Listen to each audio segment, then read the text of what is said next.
It's been a long time since I've reveled in the fears of those I used to prey on. It could be said that I reformed my old ways. Well, the old ways of my kind, not just my own.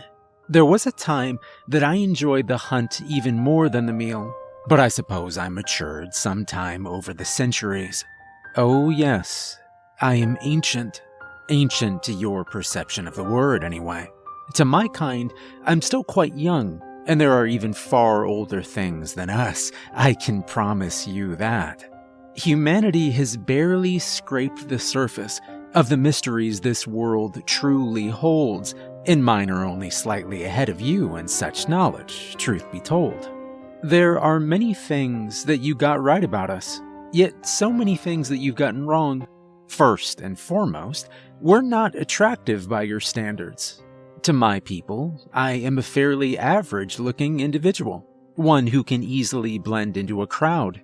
I would find it significantly more difficult to blend in with your people, but it can be done.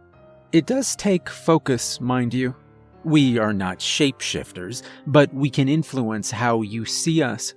It's not easy at first, but I've grown quite talented in the act as I do enjoy walking in the human world when I can. Perhaps that's what's led me to my, shall we call it, rehabilitation. Oh yes, in my younger years, I would feast on you by the dozens, without batting an eye. Over time, however, I think humankind began to grow on me. It was the children, I believe.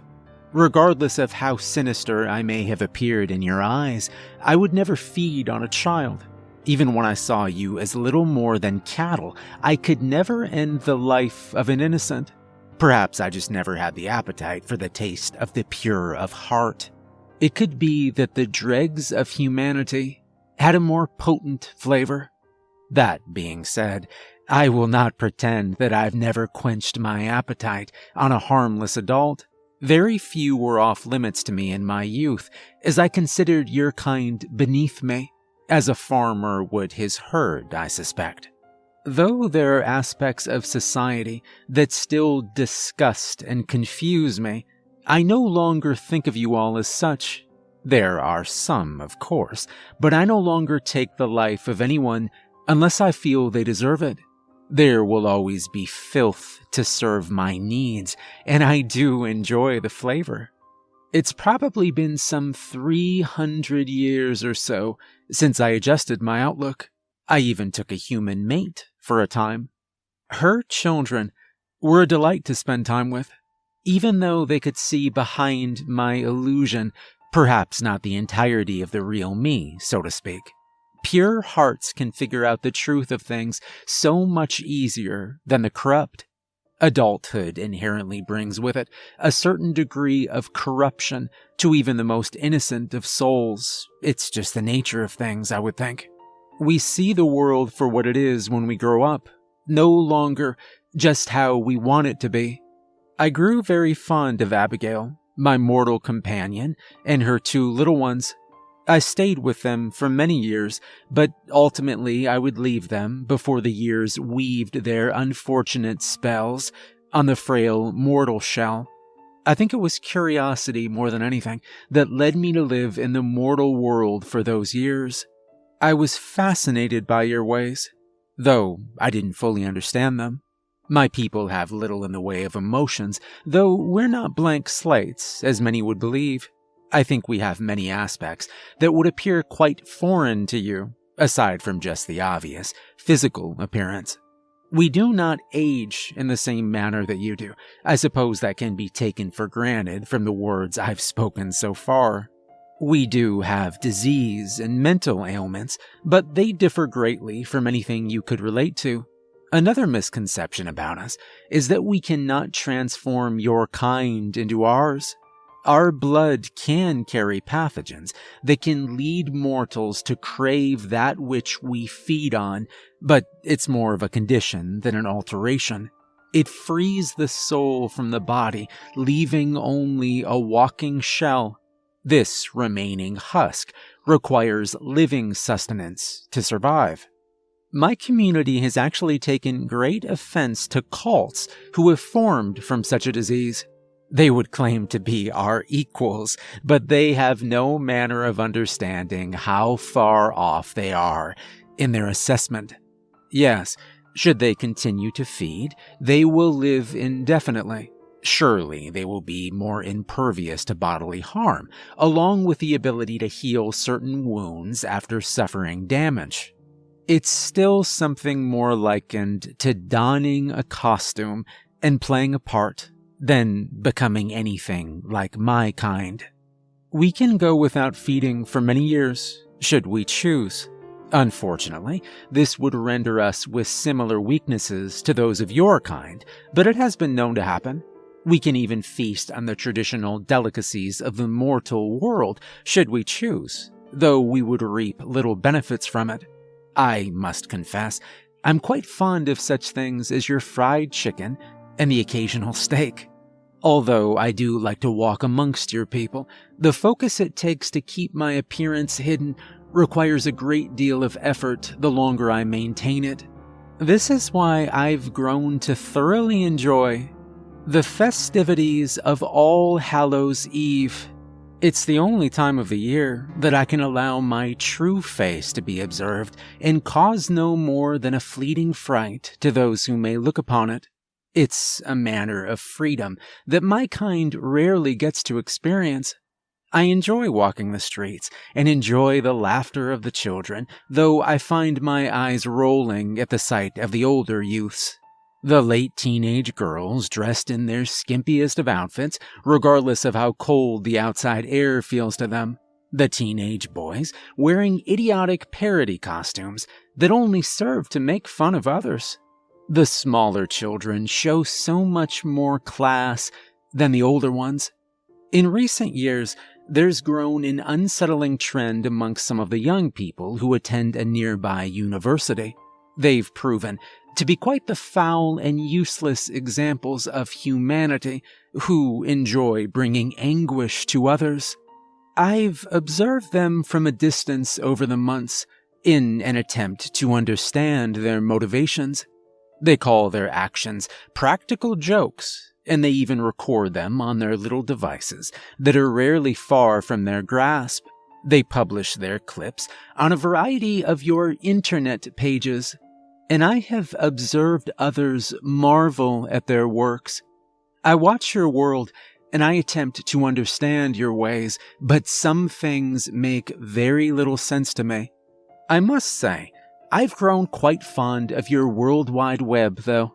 Many of my peers mock my interest in your society, but most of them still cling to the old ways.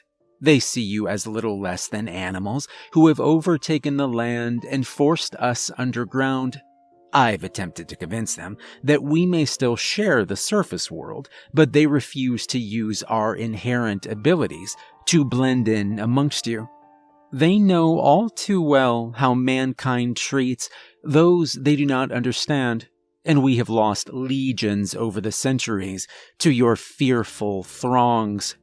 Those tales may lie in your books of fables and myths, but they show so much more clearly in our encyclopedias. Regardless of our shared history, I bear you no ill will. Were my kind greater in number, though, I imagine they would force you all away from the light and into the caverns that we dwell within. There are so few of us left, and I believe it would be best if we could find a common ground after all these years. The group of miscreants I spoke of have apparently grown tired of badgering their own peers and seem to have set their sights on the children of this city. As the Halloween season approaches, I have witnessed some of the youths in masks leaping from the trees to terrify young boys and girls who happen by. They succeeded in causing a little girl to cry while I watched on from the shadows one evening. She fell to the ground and tore a deep gash into the flesh of her little knee. She wept while a taller child, presumably her older brother, crouched beside her in an attempt to calm her down. The teenagers in the grotesque masks only laughed at the two of them and slapped their hands together, seemingly celebrating their defeat of such an innocent victim. I donned my most innocent and friendly face before making my way out of the darkness to greet them. I attempted to reason with the older youths and convince them that scaring little ones was no way to feel better about their own miserable lives. This only served to bring them more levity as they strolled away, reveling in their victory. I helped the crying little girl back to her feet and attempted to assist her brother in calming her down. Unfortunately, I only scared her more at first. She could see the shadow behind my veil, though just a hint of it.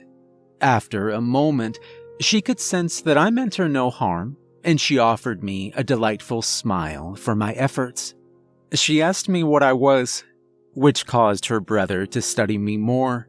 He also saw beneath my mask, but he did not flee in terror either. I basked in their wonderful presence over the passage of mere moments in time as I escorted them back to their home, after a small stop off at the nearby ice cream shop. It's truly magical to me that children can have the ability to see beneath the flesh. I know my appearance can tear into the bravest of men, but to a child, I am but a curiosity. Before I bid the two good night, they spoke of the variety of attacks these immature teenagers had been inflicting on others. It had become a tradition of theirs these past few Halloween seasons. The two children seemed to regain their fear of me for a moment when I bit into my own thumb before their eyes. I'd learned to control the toxins running through my veins over the centuries, so I would be able to repress any contagions should I choose. I allowed one single drip to fall from my fingertip into the little girl's opened wound. She and her brother marveled at the sight of her gash closing shut, leaving no scar behind or any trace of damage to her flesh. She wrapped her tiny arms around my neck and rewarded me with a small peck of her lips to my scaled and hardened cheek. This caused a warmth to spread through my chest that I'd not felt since I played in the fields with Abigail's son and daughter so many years before. I assured the two that the pranksters would learn the error of their ways very soon. I continued to observe the group of older teenagers over the following days. I watched them afar as they harassed so many more of the town's children. I watched on while the 5 of them laughed so much harder when they caused the little ones to fall to the ground. I felt a rage build from within me that I'd not felt in decades. Though their actions angered me, I had no intention of bringing them any more than a simple fright. That was until they provoked a throng of small children to flee from their display, causing a few of them to slip and fall down a nearby hill. 2 small boys and 1 little girl tumbled down the steep hill and became silent when they made contact with the ground below. I leapt down after them, still hearing the laughter of their attackers from above. My bloodlust boiled over, and I fought against the building urge to strike. I reached the trio on the lumpy ground at the base of the hill. All of them had gashes and cuts across their faces and limbs. The smaller boy had broken both of his legs, while the other boy and girl had suffered fractures of wrist and shins. Once more, I allowed droplets of my blood to fall into open wounds. Their small bodies twisted and contorted as they repaired themselves from within.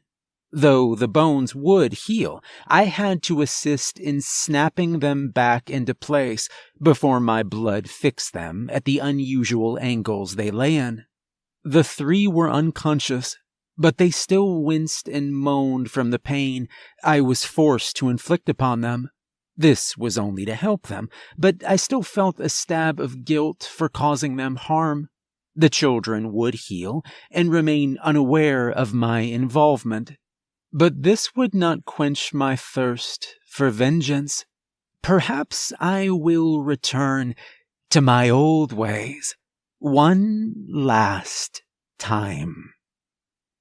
The night of Halloween had arrived, and the hateful teenagers spread their malice to any children who crossed their path. I followed close behind them, having taken the form of vapor to remain unseen. Every fright they caused, and every torment they provided, only served to fuel my rage. I would stalk them through the night, but I would not strike until they were far away from the children. I fought against my desire to shred their throats in front of the little ones, but my intent was not to traumatize the innocent. I had not felt such a craving for blood for so many years. I've watched men wage wars and inflict so much cruelty against one another, but I would not feel the need to intervene. The malice of adults does not bother me. It is neither my business nor my concern who rules which land and who doesn't. I have become no more than a watcher, and I would only feed on the foulest of individuals, though I gave little concern to their actions. I would not tolerate the torment of children. Simple pranks may seem trivial to some. To a child, they cut so much deeper. The pack of hooligans made their way into the woods. Perhaps they sought to find more prey behind the cover of the trees. Maybe they had their fill for the night and decided to take the shorter route back to their dorm rooms.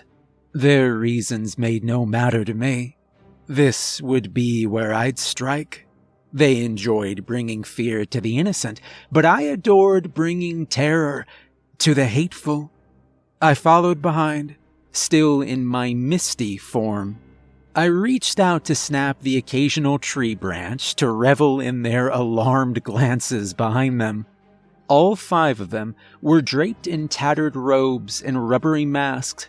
The tallest one pulled off his face covering to reveal widened eyes when I snapped a long branch from a tree only feet behind them.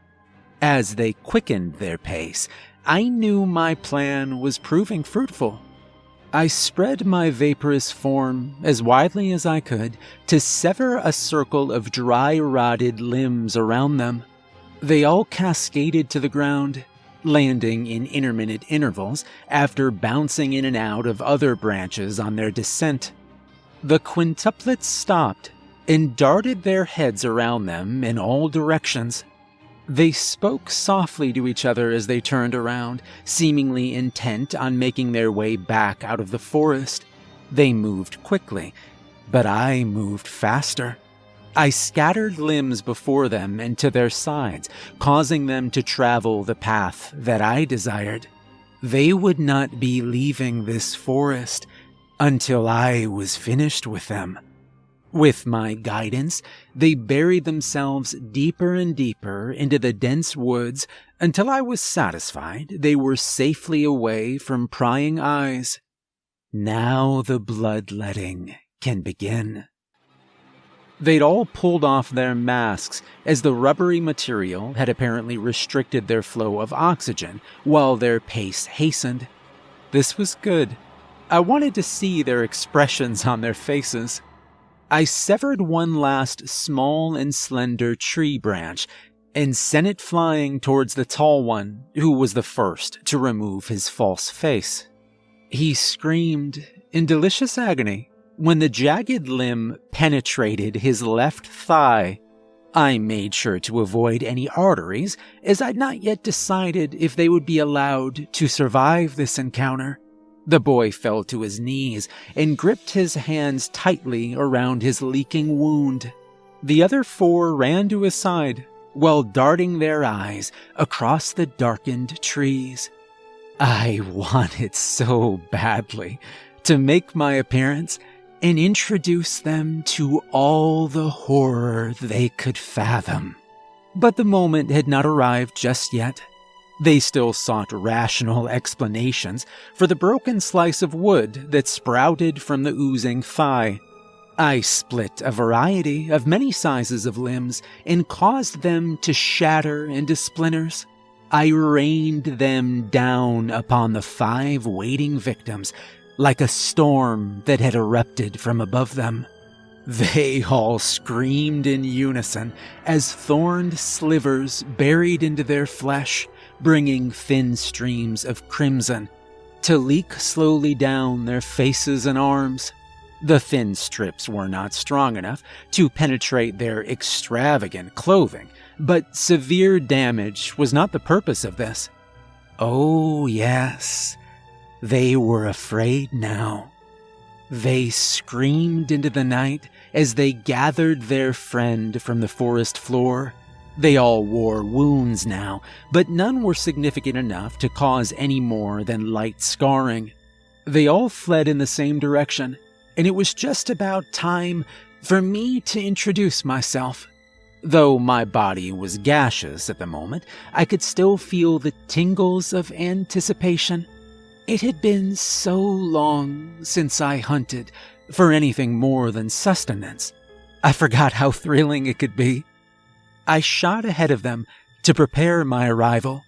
Turning myself to vapor did not allow my body to be clothed, as inorganic material could not be transformed. What would they notice first, I wondered?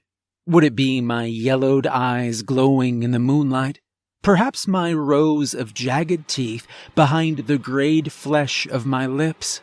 The claws that tore through the skin of my elbows and knees, or the twin spikes of my shoulders? It may even be the talons on the tips of my 3-fingered and dual-thumbed hands that would catch their eyes. I was enjoying this way more than I expected to. I stood several yards in front of them when I made my body corporeal again. Transforming back to flesh would always leave my skin slick and moist as though layered in sweat. I held my arms slightly outwards with my talons spread wide.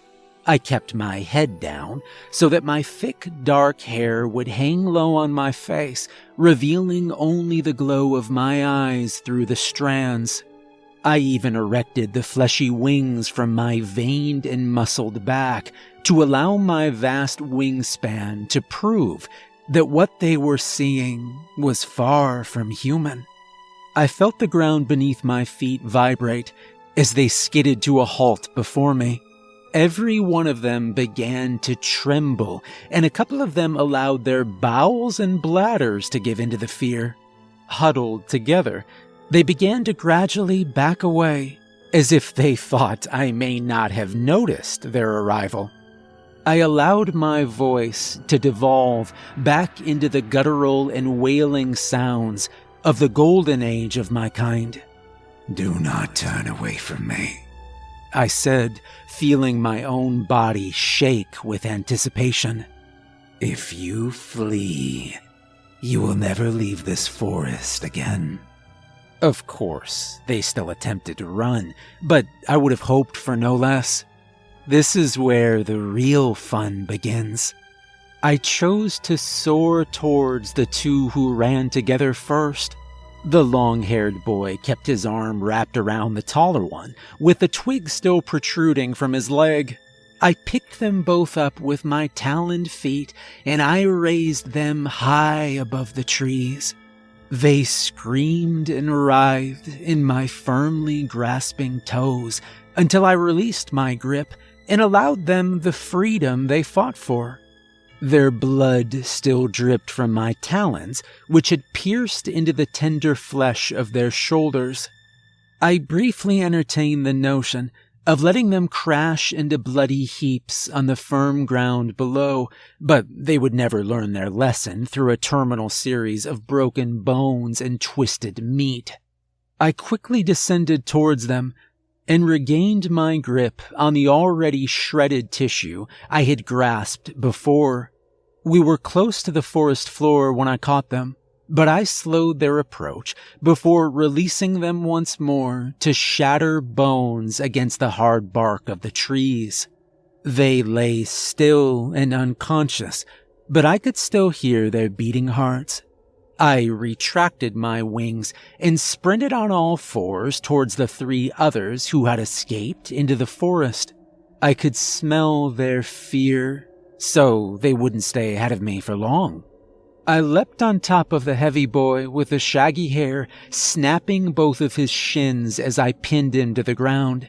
He spat as he screamed, an assortment of curses, and I watched several strands of his hair turn pure white when I disjointed my jaw and allowed it to fall wide and open like the gaping maw of a hungry shark. The pure joy I felt in this terror was momentarily interrupted by my desire to bite out his throat. I fought the urge, as these foul individuals did not deserve a bloody death for their insults and pranks.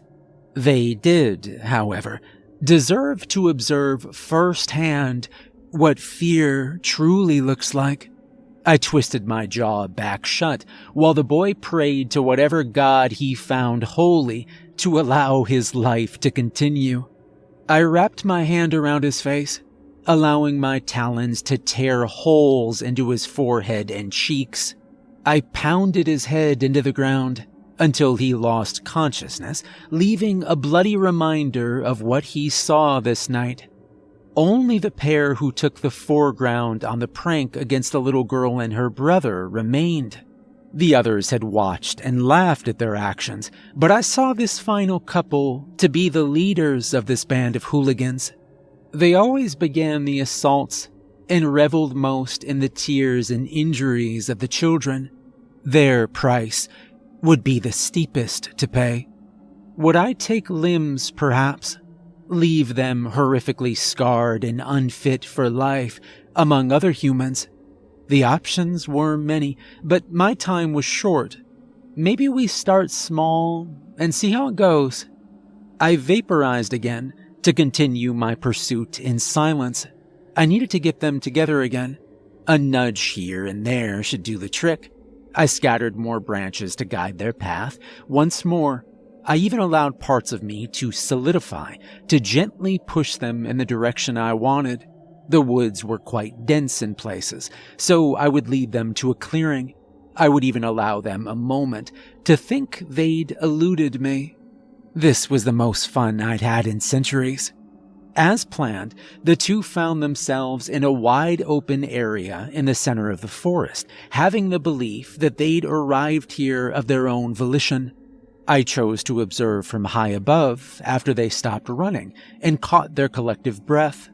They embraced each other and spoke of what they'd seen. They spun theories of elaborate makeup and costume design while taking no time to inquire about the condition of their associates. It was as though they had completely slipped from their memory.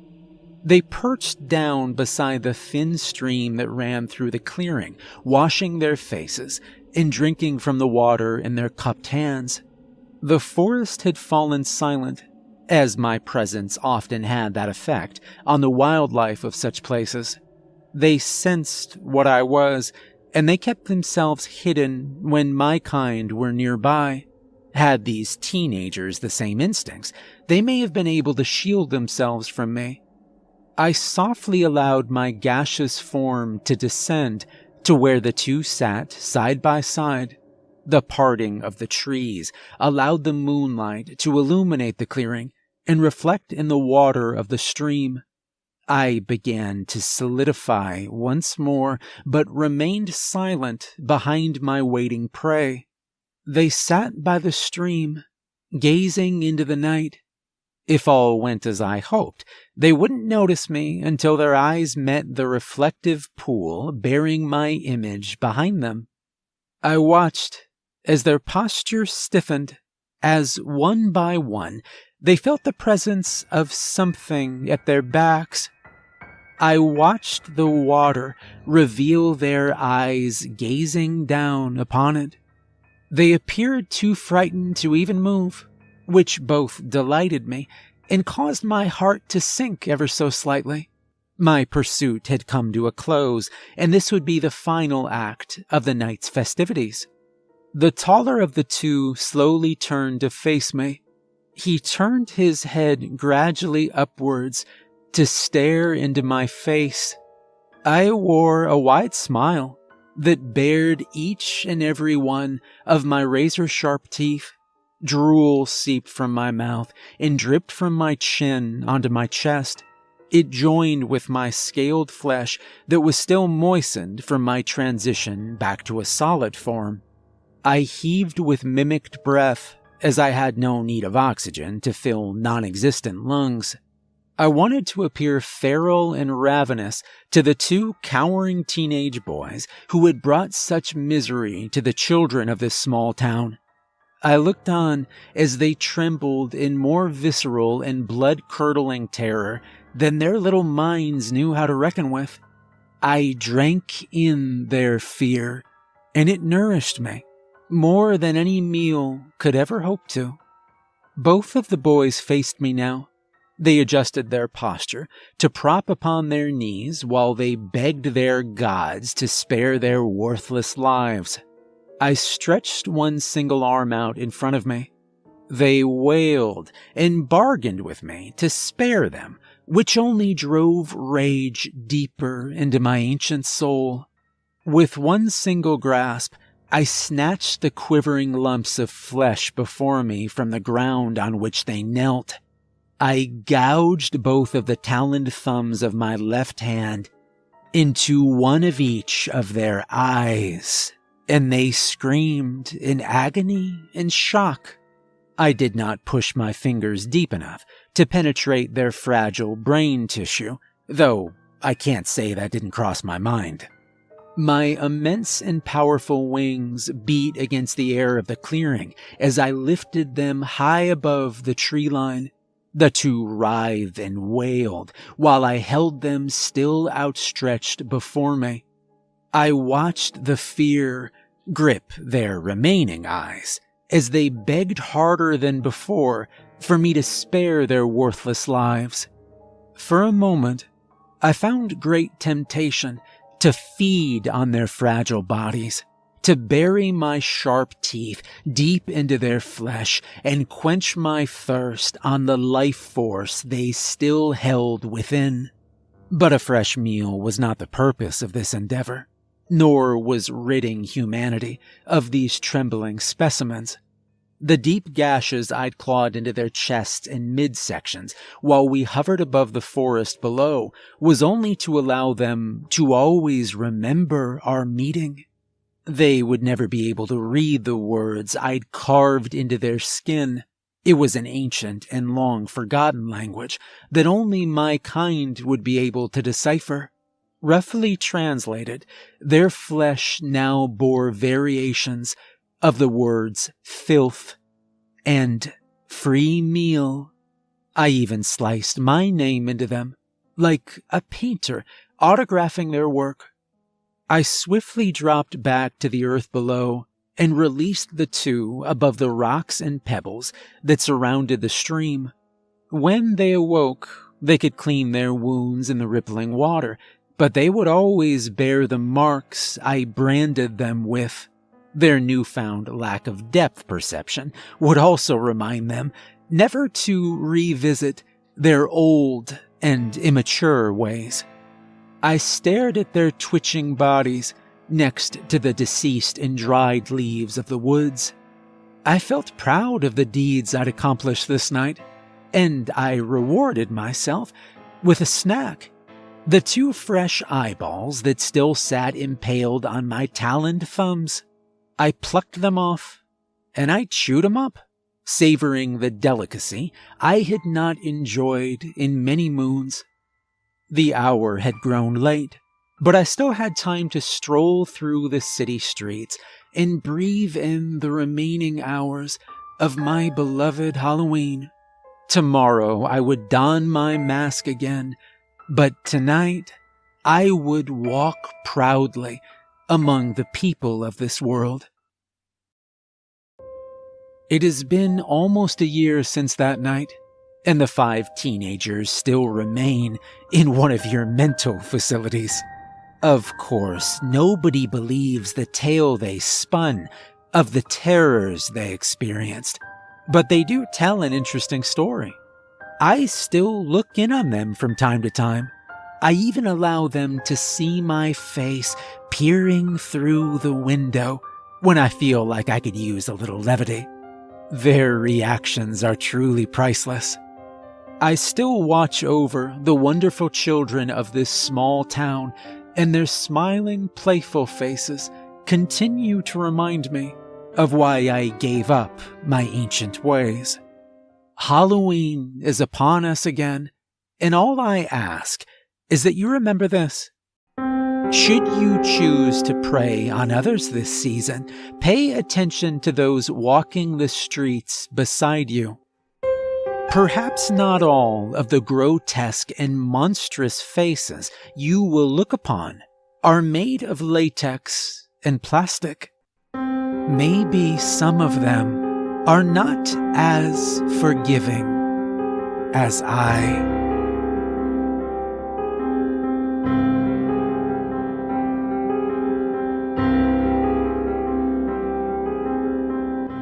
Hey everyone, remember to like and subscribe if you enjoyed the video, and I wanted to say thank you to the author Will Rain. This was an awesome story. Make sure to check out more of the author's work. There will be a link in the description. If you'd like to support me further, there's a link to my Patreon in the description. And remember, if you're thinking about bullying someone this Halloween, there might be something worse out there that will bully you.